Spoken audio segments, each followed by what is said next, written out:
Do you dream of a better life? The globally renowned biotech company AEON offers a time transfer service. For every year you give up, you receive generous compensation. This procedure is performed invasively in specialized chrono clinics. AEON experts select a suitable time donor for each client by matching their DNA. More than 200,000 people have already sold years of their lives and fulfilled their dreams. Choose to pursue your dream. Max works for the biotech company AEON and offers a potential client, an 18-year-old young man named Dennis Bondar, €700,000 in exchange for 15 years of his life. Dennis hesitates, unsure if he's ready to go through with it, even for such a large sum. But Dennis's family is very poor, and the time transfer procedure would solve all their financial problems. Max assures the young man that he did the same at his age. He gave up 5 years of his life to pay for college. Dennis worries about how his girlfriend will react. Max advises him to propose to her immediately and hands him the contract. For Max, it's all part of the daily routine. The main goal is to attract as many clients as possible, and poor neighborhoods are fertile ground. People often are willing to do anything to escape poverty, even give up decades of their lives. But there are also many people who oppose the company's activities. Demonstrations are taking place in the city, urging people not to sell years of their lives, no matter the price. At the company's headquarters in Berlin, Max is greeted by his colleague Erica. He boasts about his latest successful deal. But Max did not expect to be named Employee of the Year. Stunned, he steps onto the stage to thunderous applause from his colleagues. In just 1 quarter, Max brought the company 270 years of life. Sophie Tyson, AEON's CEO and the chief ideologist behind time transfer, comes on stage. She delivers a speech, stating that all current and future Nobel laureates are officially included in the list of time recipients. What else could humanity's greatest minds accomplish if they had more time? Some scientists have already received their years and are undergoing rehabilitation in AEON's chrono clinics. They will continue their research for a long time, contributing to progress together with AEON. The company's ultimate goal is not to reverse time but to find a way to stop aging entirely. That will be the final step toward absolute freedom. Suddenly one of the clinic employees starts shooting at patients who have just undergone the rejuvenation procedure. He takes the lives of 15 scientists, sparing only the medical staff and family members. It is a targeted terrorist attack by the opposition group ATOM. The police are already searching for the perpetrator, but so far without success. The ATOM group does not hide their involvement and declares their intention to eliminate anyone who steals years from others. At home, Max is met by his beloved wife Elena. She is very proud that her husband has become Employee of the Year. The couple dreams of one day buying a big house by the lake and having children, but for now, they're burdened by a mortgage on their apartment. The next day, they visit Elena's parents and bring them a crate of vegetables and fruits, a rare luxury nowadays, given that most store products are genetically modified. Elena's father, Stefan, believes it's wrong that the rich are getting younger while the poor are dying younger and younger. Max disagrees, saying that if youth is the only thing people have, it's a chance to live a decent life, even if a shorter one. On the way home, Elena expresses concern about her father's declining health. Max says it's due to Stefan's unhealthy lifestyle. He may disagree with AEON's policies, but donating one's time is a personal choice. Elena works at a hospital for a pittance, while her husband does everything he can to pay off the mortgage. But he tries to do honest work and not deceive donors, unlike many others. When the couple returns, they find their house on fire. Clearly someone protesting AEON's activities set it ablaze. However, the insurance company found insufficient evidence, so the bank demands the full repayment of the mortgage. Since the couple doesn't have that kind of money, the bank offers to enforce one of the collateral clauses in the contract. Max is shocked to learn that when signing the mortgage, his wife pledged years of her life without telling him. Elena says she did it because the bank assured her there was no risk, at most they would have to sell the apartment. Max can't be a donor himself, because AEON's database has no matches for his DNA. That means only Elena can be the donor. To fully repay the debt, she will have to give up nearly 40 years of her life. As the couple leaves the lawyer's office, they are stopped by police officers who present an enforcement order for Elena. Since there are grounds to believe she might flee the country, the police take her into custody. Max urgently needs to act and turns to Sophie Tyson, explaining the situation. He needs a loan of €2.5 million, and Sophie is his last hope. She asks Max whether his wife is being forced to transfer her time legally. He replies yes. Despite everything, Sophie promises to come up with something for him. The investors are unhappy that Sophie spends most of the company's profits on research and charity. But she argues that the procedure is not yet perfected, and that time transfer research is the foundation of their success. They are selling a product no one else in the world can offer, so they are beyond competition. Sophie Tyson never contacted either Max or his lawyer. Today Olivia is scheduled to undergo the procedure of forced time transfer, and Max wants to be by her side at that moment. But the clinic's administration refuses him, since only 2 hours remain before the procedure, and relatives are forbidden to be present during a forced transfer. Against the rules, Max tries to break into Elena's room, but the security guards detain him. Max is powerless to do anything. Everything he has done now turns against him. Elena has no choice but to wait obediently.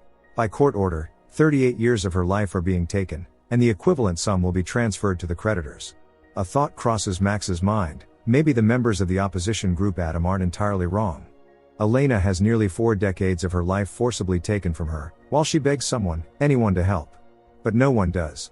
Max took his wife home as soon as he could. All they can afford now is a miserable rental apartment in a rundown neighborhood. The aging process doesn't happen all at once, but gradually. With each passing minute, Elena feels her body changing, growing relentlessly older. She is tormented by nightmares. Max supports her as best he can. Every morning Elena sees new wrinkles in the mirror. All her hopes for the future and dreams of a big family have crumbled. Soon Erica brings Max good news. By Sophie Tyson's personal order, he has been promoted. He is now a senior manager and will have his own team. But that's not at all what Max had hoped for from Sophie Tyson. A promotion is the last thing on his mind now. Max catches up with Sophie in the parking lot, but security won't let him get close. Sophie advises him to think about his future with the company. Elena cannot come to terms with the situation, seeing an old woman in the mirror. Max has no idea how to help his wife. The next morning, for the first time since her time was taken, Elena puts on makeup. Max tells her how much he loves her and promises they'll get through this together. But Elena doesn't believe it, convinced that Max stays with her only out of pity or obligation. His life goes on, while hers is over. No matter what Max says, Elena doesn't believe in his sincerity and asks him to just leave. She doesn't want her husband to see her like this. Max is broken. Everything collapsed in an instant. That evening, Elena suffered severe pain and was taken to the hospital. The doctor explains that transferring 40 years of life at once is a highly dangerous practice, so it's no surprise that Elena lost the baby. Max is in shock. He didn't even know his wife was pregnant. Elena no longer sees any point in continuing her marriage with Max, because he has his whole life ahead of him. They had wanted to raise children together and grow old side by side, but now that's impossible. For the first time since the time transfer, Elena decides to face her parents. Her mother embraces her in tears, while Stefan is too stunned to speak. Elena wants her husband to leave. Max says this is reversible and that he knows who the recipient is. He intends to make Sophie Tyson return Elena's time, even if the law isn't on their side. Max knows AEON isn't the only one involved in time transfers. There's an underground clinic in Lithuania, and he manages to obtain contacts. He also acquires forged documents for himself and his wife, and a gun. On the news, the leader of the group AEON, Lilith, publicly declares that they are determined to put an end to the cruel practice of time transfer. More and more people are joining them. Trying to present their work as public service, AEON offers to replace prison sentences with time transfers. Lilith warns society, urging people to consider what the justice system would become under such a model. AEON is determined to destroy all time recipients until this filthy business is brought to an end. Max is keeping an eye on Sophie, who has rejuvenated herself using Elena's years. When Sophie, without her security detail, visits a grave at a Berlin cemetery, Max attacks her, knocks her out with a stun gun, and then pulls out a spray can and paints something on the headstone. Max kidnaps Sophie. Elena returns to work at the hospital. It's the only thing she has left. But she no longer has as much energy as she used to. Max comes to the hospital and tells his wife he's found a way out. He asks her to trust him one last time. Max brings Elena to an abandoned auto repair shop where he's holding Sophie Tyson captive, rejuvenated by 40 years. On the gravestone, Max left the symbol of the group AEON. But AEON's security service finds this suspicious, since the group usually eliminates their targets immediately, not kidnaps them. Everything now points to an AEON employee, Max. Elena refuses to take part in Max's scheme, knowing that if they get caught, not only her life but his will also be over. But there's no turning back. Either Max ends up in prison, or Elena escapes with him. Without notifying the police, AEON's security force storms the abandoned auto shop, but by that time Max and Elena have already fled, taking Sophie with them. According to the forged documents, Elena's new name is Erica. When this is over, they plan to start a new life abroad. AEON's security manages to discover that Elena was once Max's client, but he fell in love with her and talked her out of becoming a time donor. They aren't terrorists, they're just two desperate people. The couple's journey continues by boat. Elena says she had already accepted that her life was over, until Max gave her hope. The couple is spotted through surveillance cameras, and their location is identified. All this time they've kept Sophie tied up in a large box, occasionally giving her a little water. Everything is going according to plan, but suddenly in the Lithuanian port, all passengers are asked to show identification. The couple realizes that in this situation, their fake passports won't save them. Is this the end? In the end they are forced to take drastic measures. They switch cars with a family. While Elena hides in the large box and makes sure Sophie doesn't scream, Max hides in the family's car. Border guards want to inspect the contents of the box. The man grows nervous, realizing that if they open it, things will go very badly. Fortunately they get through, and everyone disembarks safely. But it turns out Max threatened the family with a gun to force them to cooperate. He also breaks their mobile phones and shoots out one of their tires to prevent them from immediately contacting the police. Max didn't want this, but he had no other choice. Elena is not happy about it. The situation becomes more tense when it's revealed that Max didn't kidnap Sophie Tyson, but her daughter Marie. Sophie has kept her daughter's existence a secret, fearing exactly this kind of scenario. But Max is convinced this is Sophie and that she's lying to save herself. He shocks the girl again with the stun gun. Elena is full of doubt. What if it really isn't Sophie? And maybe Dr. Burke, the man Max found who never called back, is actually a fraud. Elena insists they need proper shelter, otherwise their captive won't last much longer. They break into an abandoned hotel that was shut down after tourism in the country collapsed. Out of compassion, Elena unties Marie's hands, as she calls herself. Marie says she's also against time transfer and doesn't approve of her mother's actions. Max doesn't want to hear any of it. Even if this is Sophie's daughter and not Sophie herself, it doesn't matter, because she and Elena might be a genetic match. So they can still use Marie's time. Elena no longer recognizes her husband. Why has he changed so much?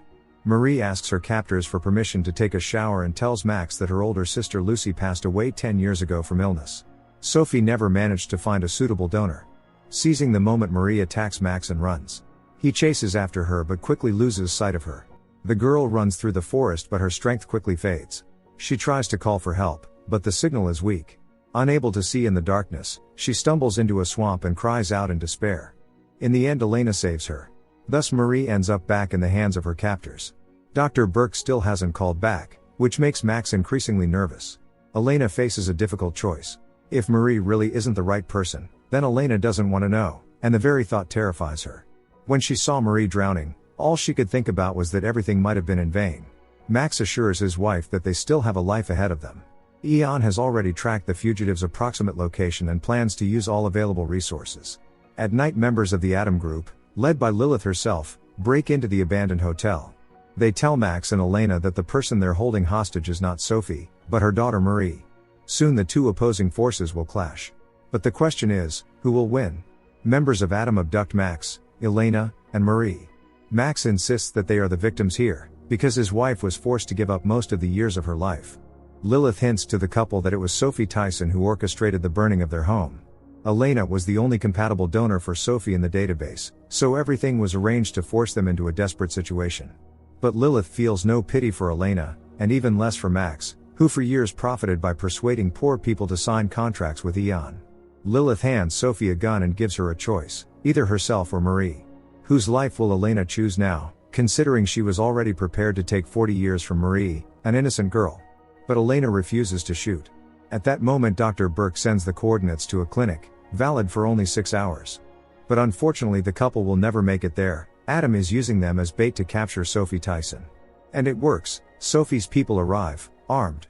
Lilith forces Max to go out and say that Marie is alive, but he will speak only to Sophie Tyson personally.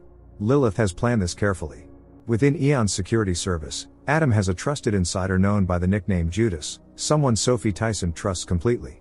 Rejuvenated Sophie comes out to meet Max, offering him 10 million more in exchange for his wife's years. With that money, they could not only start a new life but possibly even find a donor for Elena. Max says they've already found one. And if Sophie doesn't return Elena's 40 years, then Marie will have to pay the price. Max knows exactly who he's dealing with, and now he's the one setting the terms.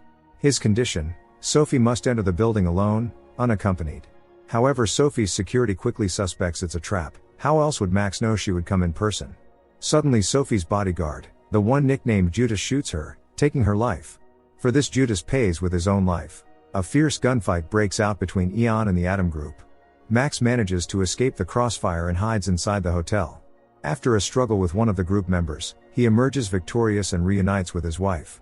The couple realizes they must flee. They don't leave Marie behind, they untie her hands. Suddenly, while Max tries to start the car, Marie points a gun at Elena and pulls the trigger, but it's not loaded. Elena punches Marie, knocking her out. They put the girl in the trunk and drive away. Max now doubts whether they should use innocent Marie to restore Elena's years. She reminds him that Sophie Tyson burned down their home, took their unborn child and destroyed their lives. Elena intends to reclaim what was taken from her.